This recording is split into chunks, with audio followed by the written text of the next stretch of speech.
Mayang adlaw sa tanan, nakita karon sa Suarez Hills. Makita nato ang 360 view sa Malaybalay. Dito makita nato ang siyudad sa Malaybalay. Dinhi makita nato ang banana plantation. Dayon dito makita po nato ang pineapple plantation. Dayon makita nato ang nindot na view sa Mount Kitanglad. Diri nahimutang ang Barangay Boundary Monument. Pasabot, diri ang boundary sa Kasisang, Impalambong, Kalasungay ug Imbayaw. Atong mahinabi karon ang owner. Atong ipangutana ang iyang istorya. Ubani ko ninyo. Ta.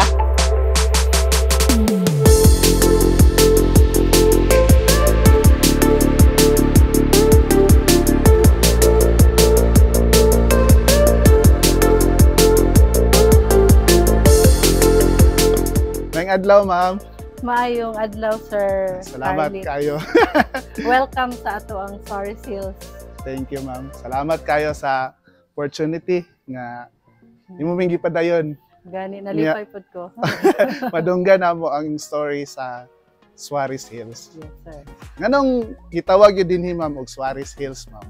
Actually, na-purchase ni or na-own ni sa among parents 1975. But then, dili pa man ni siya passable yun, dili pa maagihan o mga sakyanan. So, giparent ni siya sa San Miguel Corporation. Gihimo ni siyang coffee plantation. And then, ang mga guard dayon sa San Miguel, mao gyud ang nagtawag ani og Suarez Hills. Kay diri man sila magsaka, diri sila mag-telescope para magsubay sa ilahang coffee plantation. So amo na lang po dahil gikopya.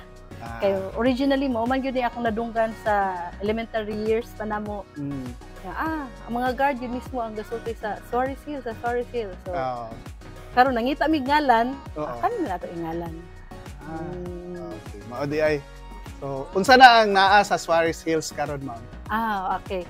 Ang Suarez Hills, kuan gid siya. Ongoing man siya nga project, pero ang mga tao mismo ang nag-discover, mo sad nang na-encourage pud ni nga amo siyang hinahinayan og develop.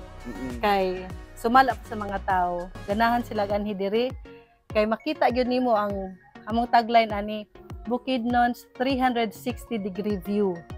So you can take it. You can.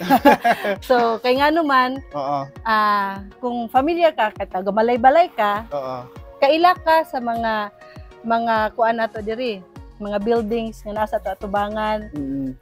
Kita nimo ang atong cathedral, ang plaza, ang city hall.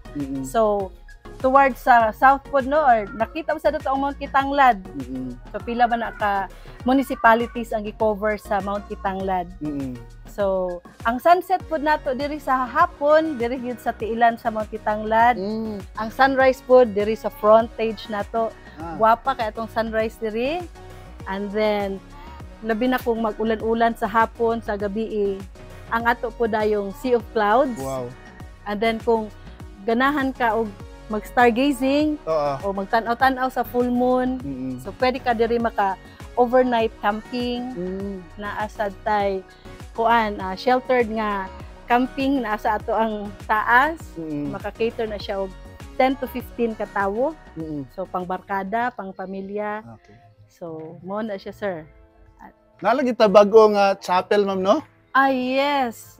Morning natukod nato ni nga morning long time dream gini, family dream gini namo nga mag-put up og chapel. Mao gyud ni siya usa gyud sa reason nganong pag rent na sa Del Monte sa other kuan man ni siya 14 plus hectare.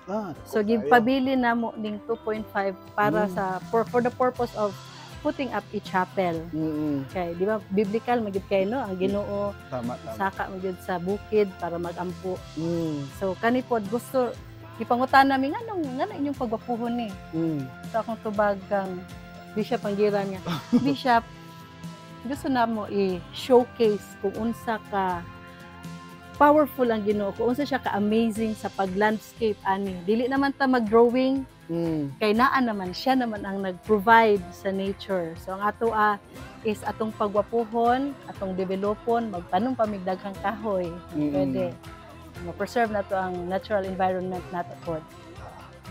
Sa atong mga future plans sa Suarez Hills, ma'am? Ang daghan ta og daghan jud kaayo, damgo pa daghan plano. Daghan pa gyud. So, hinahinay man gyud ni kay ongoing man gyud siya nga project. So karon na ami usa sa amo ang gikuan ang function hall, dayon mga pools puhon, Ay, dayon wow. mag kuan mi diri og pag ma-release na ni ang atong mga girent nga part ani nga yuta, magkuan mi og livestock bakaha, mga vegetables, daghan pa. Basta kay buhi pang tao kada adlaw sa binaa diri, hinahinay pod mi naay matrabaho. Operating hours din ma'am. Ang ato ang opening time kuan 8 AM taman 6 in the evening. Everyday And then everyday na siya. Gawas lang sa nakakuan og overnight, no? Naka-booking kay they can stay overnight. Okay. Dayon magkuan lang sila daan. Mag-book lang sila daan, mag-reserve lang sila daan. Tawag lang nasa inyo. Naamon sa tay Facebook page, Suarez Hills Nature Park Official.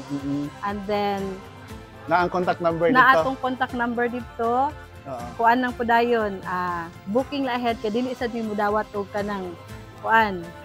Say tawag nato ana nga diretso ra mo sulod. So gusto na mo nga ma-provide sad ang best, na prepare sila, matabangan sila kasi sa kuan sa ilahang tent. Sige. Ayo. Atong invite ma'am ang gusto manganhi dinhi. So kuan kaayo, invite na mo ang atong tanan nga mga interesado makipag-commune with nature, no? So naanatay hinahinay og develop nga nature park, napo tay chapel kung gusto mo malandong, gusto mo mag-suroy-suroy, gusto mo mag-recollection or kanang to be with your family and loved ones, na tay place nga kuan ra kaayo.